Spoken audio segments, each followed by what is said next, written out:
Hi, Praya. I'm Greg. Pleasure to meet you. Nice to meet you. Thank you for taking the time to interview me, sir. Yeah, first off, I really loved how this movie had so many talented actors. Or was that just a great learning experience because you have so many different performers in different stages of their career? It must have been a thrill for you, this entire immersive experience. Oh, it's such a special experience. I was so honored. Honestly, I felt so grateful every day I went on set and just to observe and watch and learn like a sponge from everyone. It was just amazing. John Travolta is such a talented actor. Bruce Willis is amazing.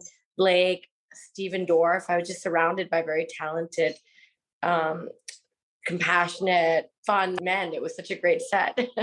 Did you have to practice learning the kicks and that action sequence? Because I can barely move up the stairs at my age. What was it like for you to plant those kicks and plant yourself on another human being while you're attacking them? So that person. Being Thai, I have like a lot of practice with Muay Thai when I was living in Thailand. I've always enjoyed it. It's a beautiful art form. And obviously fight choreography is very different to doing, a workout class with Muay Thai. A fight choreography is like doing a dance. It has to be a very mindful, cinematic kick that would look good on camera. And you have to be able to like do it over and over and over again around the same height and the same speed. And I've worked on that kick a lot before because it's a standard Muay Thai kick. It goes straight into the neck. And that day it was actually the first scene that we've shot ever. So I was on set and that was my first scene, was a 6-hour fight sequence. But it was so great because to actually show something that I've been practicing for years and a part of my culture, it was really special to me. Yeah, I really love Chuck Russell as a director. What was it like for you to actually travel to so many beautiful visual setups? Especially, I'm thinking Paradise City. What were those shooting days like? Because it just seems like a great place to shoot outdoors. Oh, it was beautiful. Maui was beautiful. I mean, I've never been. Working with Chuck is amazing. He's so talented. He's taught me so much too. Just learning with him on set. He has such a warm and open personality. But also at the same time, when he's like on set, he cracks the whip. He gets all these like crazy shots that when he explains it to me in the morning, I'm like, okay. And then when I see it, you're like, wow, okay, Chuck is amazing. And Maui was beautiful. It was like such a surreal experience.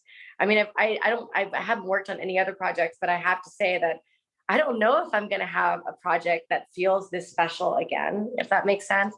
Once in a blue moon, you just, every day you step on set and you're like, wow, this setup is magical. The people are amazing.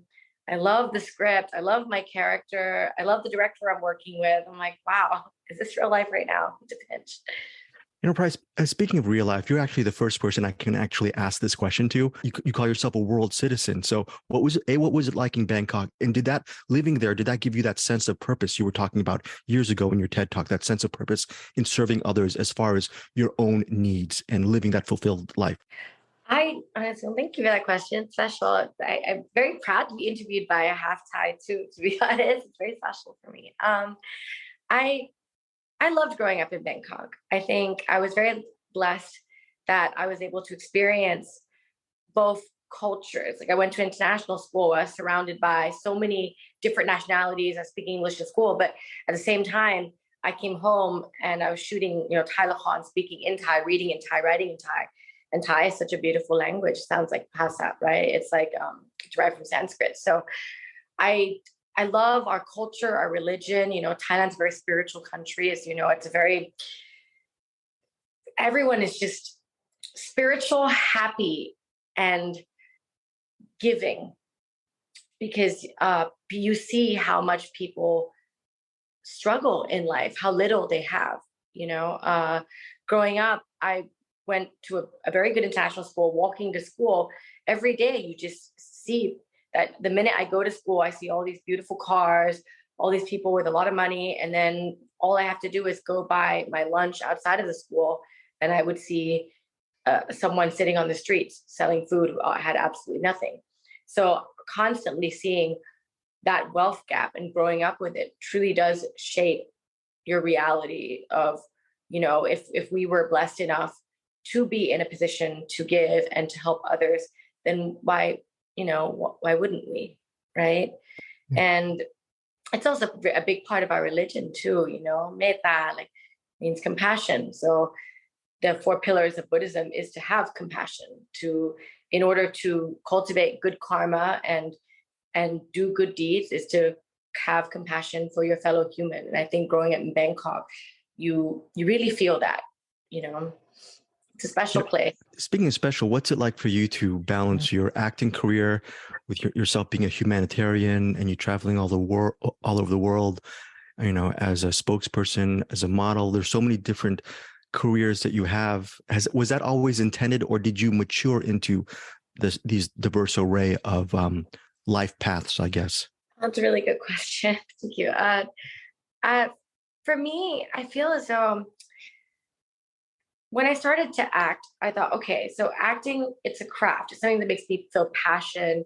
I get to understand humanity better by living in someone else's shoes, all these different characters' shoes, learning more about them, learning more about myself in the process, and at the same time sharing the gift of human connection through acting with something that's passionate about. But the more I did that, I also realized that, people in entertainment, whether it's an actress, a model, a singer, we do have a far reach and quite a loud voice. Our platform is quite big. And when you realize the power of good that you could do with the platforms that you have, the natural thing to progress to is humanitarian work, raising awareness for those who don't have that platform, those who don't have that voice, for those who can't speak for themselves, that they are in pain, they need help. And so I naturally progressed into humanitarian work. And I think that, nowadays it's if you have the opportunity to do what I do, it's great to be multifaceted. It's great to be able to experience many different lives in one life. I think it'd be sad if I didn't explore all these other options. And I'd say all these other things are just as important to me emotionally as acting. Paradise City can actually be enjoyed as pure entertainment, and I really enjoyed it. But was it cool for you to be in a movie where your character is very layered, meaning she's not exerting her force or violence upon people just for the sake of it? She's really tied to the land, the people. She's not judgmental. Were these kind of the layers that you really loved about your character as far vis-a-vis the whole fabric of the story? Well, I loved Savannah because she was so proud to be Hawaiian, very protective of the local community. It is such a big core part of who she is as a person, even though she has this tough exterior, but she has this softness inside. And what I did was I got Savannah to gift me her courage, her strength, her toughness. And in return, I gifted Savannah with my vulnerability, my sensitivity, and my softness.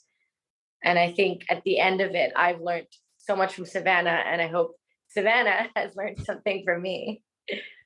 Probably a couple of final questions. I love when you said that you're a world citizen, meaning over your entire life, you've traveled to so many places and encountered different cultures. So my question, for me, I'm sort of a hermit. I like my movies. I like staying in one location. I'm too scared to venture out of Los Angeles. But what is the allure for you in being a world citizen? And when someone, devil's advocate, say, well, I just like staying in one place because I wonder where my home is. How would you answer that question? So. Well, secretly, I am a homebody too. I do, especially after COVID, all that time spent at home alone.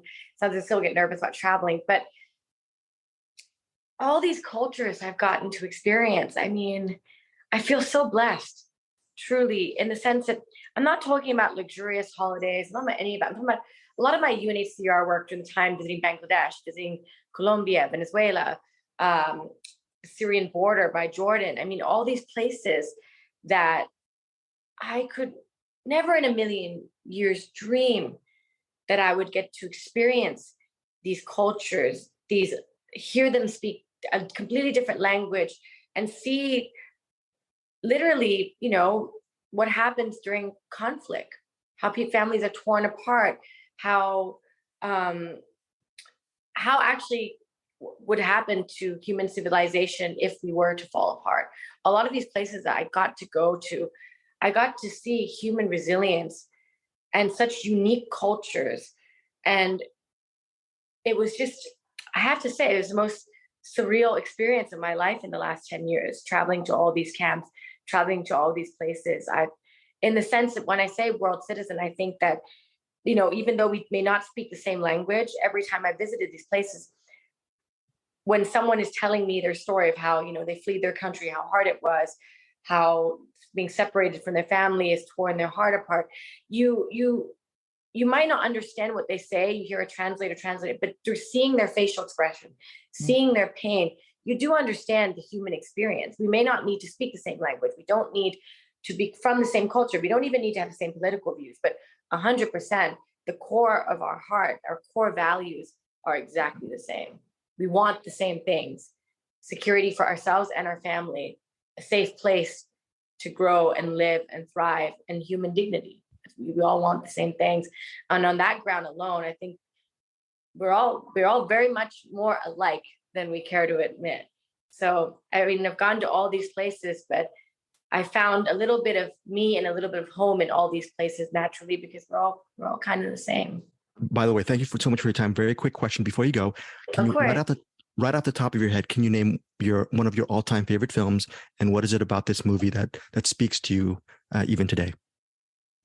Magnolia, Paul Thomas Anderson. Yeah, because I could see myself in every character. If you watch it carefully, every character, there's a bit of your side, humanity in it.